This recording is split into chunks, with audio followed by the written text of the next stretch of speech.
Mr. Prime Minister, Mr. Defense Minister, General, allow me to introduce myself. My name is François Rousseau. I'm in charge of an informal research group, which does not appear in your organization charts. Our president, to whom I personally and exclusively refer, thought it useful, if not necessary, that I clarify for you a certain number of issues. You think that as initiates you're better informed than most people. Allow me to doubt it. At this very moment, things are taking place. They are somehow serious enough for the informations and documents that I kept for you be revealed to you now. In a word, a manipulative operation unparalleled to this day on a planetary scale is being implemented and will be the final subject of my talk. As regards our era, everything in reality started just before World War II. Hitler had broken certain taboos, such as taking recourse to occultism and secret societies. The Ahnenerbe, a Nazi organization assigned with, among other things, archaeological and anthropological research, found this during an expedition to Afghanistan. This flying object is called Vimana, or Astra, by the Hindus. Moreover, during exploration of the subsoil by the Russians and Chinese in 1927, traces of a very ancient nuclear explosion were detected. Certain sedimentary layers had been atomically vitrified 50,000 years ago. The very same phenomenon can be observed around today's nuclear test sites. One must understand that Hitler, thanks to these discoveries which he took highly seriously, was going to open a Pandora's box which no government, whether friend or enemy, wished to close afterward. Behind tragic history, which we all know, lies a theory based on the existence of 4 moons, associated with the 4 geological cycle. According to Hans Erbiger, founder of the world ice theory, the Earth had undergone 4 semi-global extinctions of life due to the fall of one of these moons. Effectively, as one goes along, the satellite moved closer, gravity changed and triggered some deep mutation of the genetic standard, thereby creating a race of highly intelligent giants measuring approximately between 10 to 13 feet tall. Several tens of thousands of years later, the moon crashed, the impact causing a serious rise in sea levels and a nuclear-like global winter. This race of giants was to disappear due to a terrestrial gravity which had grown too powerful and incapacitating for their unusual size. Hitler was initiated to these doctrines, and contacts with Tibet in particular were frequent. But not the skies. The Allies, in parallel, focused on mastering atom and creating the first nuclear bombs. These secret bases were the center of all research supervised by the Nazis. In one of these bases worked Victor Schauberger, father of the Nazis' UFOs. Schauberger headed the Real Society in charge of anti-gravitational research. He died in 1958 in Texas, while working under protection of the United States on the improvement of his own flying saucers, which have since become American. You will quickly understand that 70% of unexplained aerial phenomena are human in origin and in no way extraterrestrial. Once World War II was over and Nazi technology had been systematically plundered by both Americans and Russians, the first challenge was to carry on and even complete the Nazis' research in great secrecy. The program, called Project Rainbow, especially known for the Philadelphia experiment, was the immediate proof.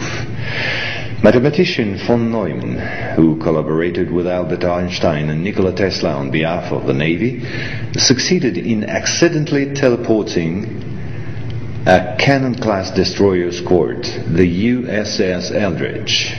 These photos, supplied by Morris K. Jessup before his suspicious death, are rare testimonies for this unique experiment. In the same time, the first Indo-Aryan technology prototype trials did not go by unnoticed. The military had come up with a more efficient parade than secrecy. At about the same period, Kenneth Arnold, U.S. Air Force pilot and CIA agent, launched the greatest operation in manipulation ever concerning the existence of UFOs. Making people believe they didn't exist was not the right solution and clearly insufficient. Discrediting enemies and frightening the population by systematic misinformation proved far more efficient. UFOs and parahuman belong henceforth to the movies, television and collective paranoia, and not to the realm of scientists as it should have been the case. In May 1947, the American Secret Services discovered the existence of an ancient terrestrial UFO secretly recovered by the Russians, which had crashed into the Altai Mountains along their border with Mongolia. Tension between the two blocs immediately rose a serious notch.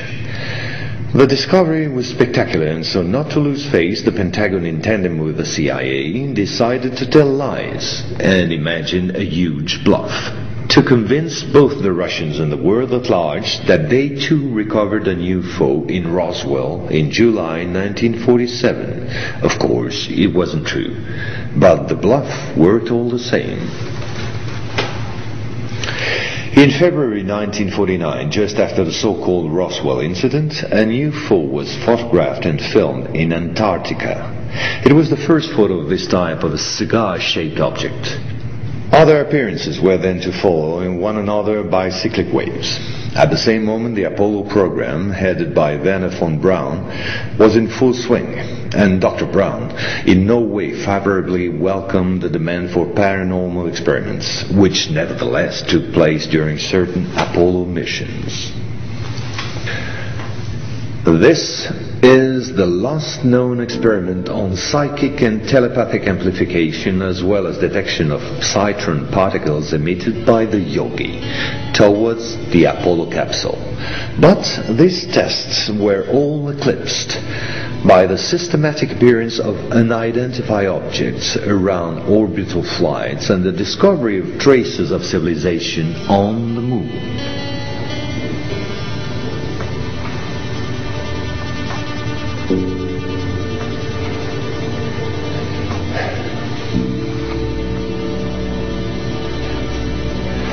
NASA had to face an avalanche of data and embarrassing proofs. The only solution was to put everything under the cloak of defense secret.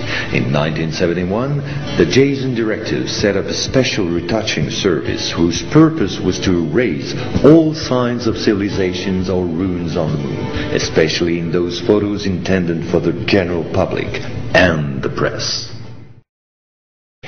In June 1965 has appeared this in a satellite report in the area of Deception Islands, south of Argentina. The Russians tried to sabotage the refloating operation in vain, despite the violence of the confrontation. The flying object was finally brought back to Edwards Air Force Base in California. And 10 years later, the first anti-gravitational drone using magneto-hydrodynamic propulsion, or MHD, made its debut test flight in the desert around Edwards Air Force Base, where a number of prototypes came into being. The Belgians got a small glimpse of so-called UFOs in 1989 and 1990. The incriminating model was a triangular-shaped Astra TR-3B or XR-7, capable of flying in total silence at more than Mach 10. Now I would like to speak to you about another concrete application of such technology, the B-2 bomber, whose development started in 1982. The official B-2 stealth bomber, which flew for the first time in 1989, was to serve as cover for another unconventional B-2 to be built in parallel. This top-secret model used, among other things, a plasma creation system, exploiting the airflow like an MHD generator. This system produces ionization of the air around the B-2, thereby suppressing air resistance while ensuring total invisibility for any type of radar. This nuclear bomber has flown for 15 years now at more than Mach 10. It can fly around the Earth in just a few hours without being seen. Naturally, such military research was to give rise to many commercial spin-offs. Over the last 10 years, we've seen the appearance of dozens of non-lethal armaments like E-bombs or electromagnetic bombs, as well as, of course, microwave weapons and powerful lasers. The U.S. Department of Defense, through the multinational Raytheon, decided to invest a gigantic amount of money in an experimental program called HAARP, or High Frequency Activate Auroral Research Program. And it was quite a program. Officially, the base in Alaska studies the ionosphere. In truth, the real possibilities of the installation are enormous. Climate manipulations, deep detection of underground base or deposits, silent and remote destruction of any object, and most important of all, manipulation of human behavior.